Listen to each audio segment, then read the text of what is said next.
Cinderella. Once upon a time, in a far-off land, there lived a kindly gentleman. He had a fine home and a lovely little daughter, and he gave her all that money could buy, a pony of her own, a funny puppy dog, and beautiful dresses to wear. But the little girl had no mother. She did wish for a mother and for other children to play with, so her father married a woman with 2 daughters. Now, with a new mother and sisters, he thought, his little daughter had everything to make her happy. But alas, the kindly gentleman soon died. His fine home fell into disrepair, and his second wife was harsh and cold. She cared only for her own 2 ugly daughters. To her lovely stepdaughter, she was cruel as cruel could be. Everyone called the stepdaughter Cinderella now, for she had to work hard. She was dressed in rags, and she sat by the cinders to keep herself warm. Her horse grew old, locked up in the barn, and her dog was not allowed in the house. But do you suppose Cinderella was sad? Not a bit. She made friends with the birds who flew to her windowsill. She made friends with the barnyard chickens and geese. And her best friends of all were, guess who? The mice. The musty old house was full of mice. Their homes were in the garret where Cinderella lived. She made little clothes for them and gave them all names. And they thought Cinderella was the sweetest and most beautiful girl in the world. Every morning her friends, the mice and birds, woke Cinderella from her dreams. Then it was breakfast time for the household, with Cinderella doing all the work, of course. Out on the back steps she set a bowl of milk for the stepmother's disagreeable cat, who watched for his chance to catch the mice. The faithful dog had a tasty bone. There was grain for the chickens and ducks and geese, and Cinderella gave some grain to the mice, when they were out of reach of the cat, of course. Then back into the house she went. Up the long stairway she carried breakfast trays for her stepmother and her 2 lazy stepsisters, and down she came with a basket of mending, some clothes to wash, and a long list of jobs to do for the day. "Now, let me see," her stepmother would say. "You can clean the large carpet in the main hall, and wash all the windows, upstairs and down, scrub the terrace, sweep the stairs, and then you may rest." "Oh," said Cinderella, "yes," and off to work she went. Now, across the town from Cinderella's home was the palace of the king, and in the king's study one day sat the king himself, giving orders to the great Grand Duke. "The prince must marry," said the king. "It is high time." "But, your majesty, what can we do?" asked the duke. "First he must fall in love." "We can arrange that," said the king. "We shall give a great ball this very night and invite every girl in the land." There was great excitement in Cinderella's home when the invitations to the king's ball came. "How delightful!" the stepsisters said to each other. "We are going to the palace to a ball." "And I," said Cinderella, "I am invited too." "Oh, you!" laughed the stepsisters. "Yes, you," mocked the stepmother. "Of course you may go, if you finish your work," she said, "and if you have something suitable to wear. I said if," and she smiled a horrid smile. Cinderella worked as hard as she could all the long day, but when it was time to leave for the ball, she had not had a moment to fix herself up or to give a thought to a dress. "Why, Cinderella, you are not ready," said her stepmother, when the coach was at the door. "No, I'm not going," said Cinderella sadly. "Not going? Oh, what a shame," the stepmother said with her mocking smile. "But there will be other balls."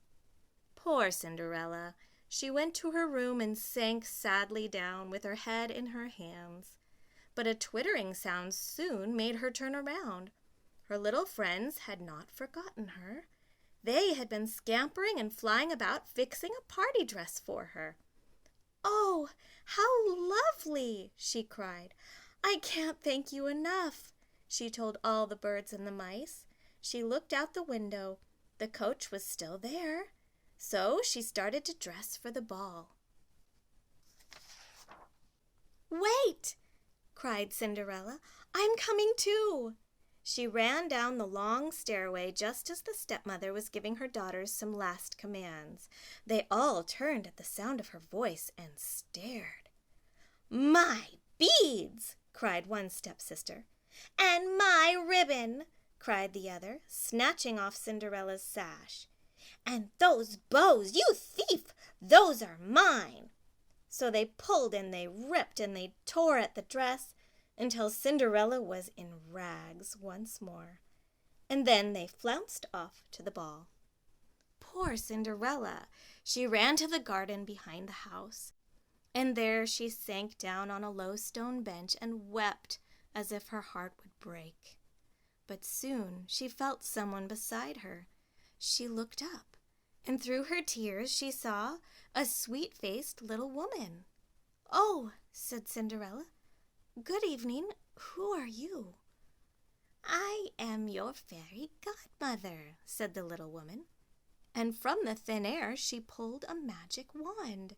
"Now dry your tears. You can't go to the ball looking like that." "Let's see now. The first thing you will need is a pumpkin," the fairy godmother said. Cinderella did not understand, but she brought the pumpkin. "And now for the magic words, Salakadoola Menchikaboola Bibbidi Bobbidi Boo." Slowly up reared the pumpkin on its pumpkin vine, and it turned into a handsome magic coach. "What we need next is some fine big mice." Cinderella brought her friends the mice, and at the touch of the wand they turned into prancing horses.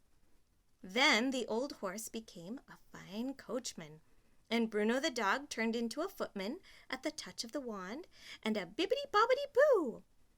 "There," said the fairy godmother. "Now hop in, child, you've no time to waste. The magic only lasts till midnight." "But my dress," Cinderella looked at her rags.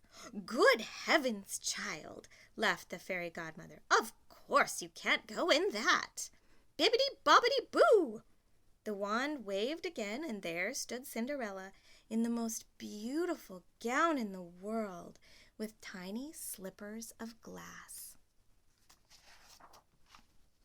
The prince's ball was underway. The palace was blazing with lights. The ballroom gleamed with silks and jewels, and the prince smiled and bowed, but still looked bored, as all the young ladies of the kingdom in turn curtsied before him. Up above on a balcony stood the king and the duke, looking on. "Whatever is the matter with the prince?" cried the king. "He doesn't seem to care for one of those beautiful maidens." "I feared as much," the duke said with a sigh. "The prince is not one to fall in love at first sight." But just at that moment he did, for at that moment Cinderella appeared at the doorway of the ballroom. The prince caught sight of her through the crowd, and like one in a dream, he walked to her side and offered her his arm. Quickly the king beckoned to the musicians, and they struck up a dreamy waltz. The prince and Cinderella swirled off in the dance, and the king, chuckling over the success of his plan to find a bride for the prince, went happily off to bed. All evening the prince never left Cinderella's side. They danced every dance. They ate supper together, and Cinderella had such a wonderful time that she quite forgot the fairy godmother's warning until the clock in the palace tower began to strike midnight. Bong, bong, the clock struck. "Oh!" cried Cinderella. The magic was about to end. Without a word she ran from the ballroom, down the long palace hall, and out the door. One of her little glass slippers flew off, but she could not stop. She leaped into her coach, and away they raced for home. But as they rounded the first corner, the clock finished its strokes. The spell was broken, and there in the street stood an old horse, a dog, and a ragged girl, staring at a small round pumpkin. About them, some mice ran, chattering. "Glass slipper!" the mice cried. "Glass slipper!" And Cinderella looked down. Sure enough, there was a glass slipper on the pavement. "Oh, thank you, godmother," she said. Next morning there was great excitement in the palace. The king was furious when he found that the duke had let the beautiful girl slip away. "All we could find was this one glass slipper," the duke admitted, "and now the prince says he must marry the girl whom this slipper fits, and he will not marry anyone else." "He did?" cried the king. "He said he would marry her? Well then, find her, scour the kingdom, but find that girl." All day and all night the Grand Duke with his servant traveled about the kingdom, trying to find a foot on which the glass slipper would fit. In the morning his coach drove up before Cinderella's house. The news of the search had run on ahead, and the stepmother was busy rousing her ugly daughters and preparing them to greet the Duke, for she was determined that one of them should wear the slipper and be the prince's bride. "The prince's bride," whispered Cinderella. "I must dress too. The Duke must not find me like this." Cinderella went off to her room to dress, humming a waltzing tune. Then the stepmother suspected the truth, that Cinderella was the girl the prince was seeking. So the stepmother followed Cinderella to lock her in her room. The mice chattered a warning, but Cinderella did not hear them. She was off in a world of dreams. Then she heard the key click. The door was locked. "Please let me out! Oh, please!" she cried, but the wicked stepmother only laughed and went away. "We will save you," said the loyal mice. "We will somehow get that key." The household was in a flurry. The Grand Duke had arrived. His servant held the glass slipper. "It's mine! It is mine!" both stepsisters cried, and each strained and pushed and tried to force her foot into the tiny glass slipper, but they failed. Meanwhile, the mice made themselves into a long, live chain. The mouse at the end dropped down into the stepmother's pocket. He popped up again with the key to Cinderella's room. At once, the mice hurried off with the key. Now the Grand Duke was at the door, about to leave. Suddenly, down the stairs, Cinderella came flying. "Oh, wait, please," she called. "May I try the slipper on?" "Of course," said the Duke, and he called back the servant with the slipper. But the wicked stepmother tripped the boy. Away sailed the slipper, and crash! It splintered into 1,000 pieces. Oh my," said the Duke. "What can I ever tell the king?" "Never mind," said Cinderella. "I have the other here." And she pulled from her pocket the other glass slipper.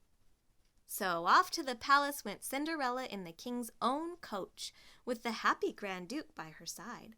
The prince was delighted to see her again, and so was his father the king. So was everyone, for this sweet and beautiful girl won the hearts of all who met her. Soon she was princess of the land, and she and her husband, the charming prince, rode to their palace in a golden coach to live happily ever after.